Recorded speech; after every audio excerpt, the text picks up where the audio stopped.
हे हिंगोलीमध्ये शेतकऱ्यांनी पीक विमा भरण्याकडे पाठ फिरवलाय। नुकसान होऊनही पीक विमा मिळत नसल्याने ही पाठ फिरवलेली आहे। आतापर्यंत पीक विम्याचे 4,43,431 अर्ज दाखल आहे।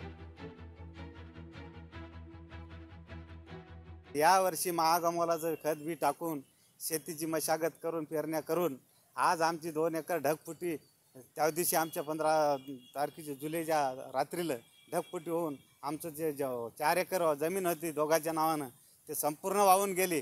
त्या जागेवर सगळं दगडधोंडे येऊन बसलेले आहेत। आम्ही आज कलेक्टरला निवेदन दिलं, आज खुर्ची अधिकाऱ्याला दिलंय आणि आज जर याने जर नाही वेळेवर आमचं हे पाहणी केली, नाही आम्हाला मदत दिली तर दोघं आम्ही आत्महत्या करण्याच्या तयारीत। म्हणायलाच 1 रुपया पण 100 रुपये भरायला लागू लागले। 100 रुपयात भरला पण यावर्षी पण 100 रुपये भरायला मिळाले नाहीत पैसे।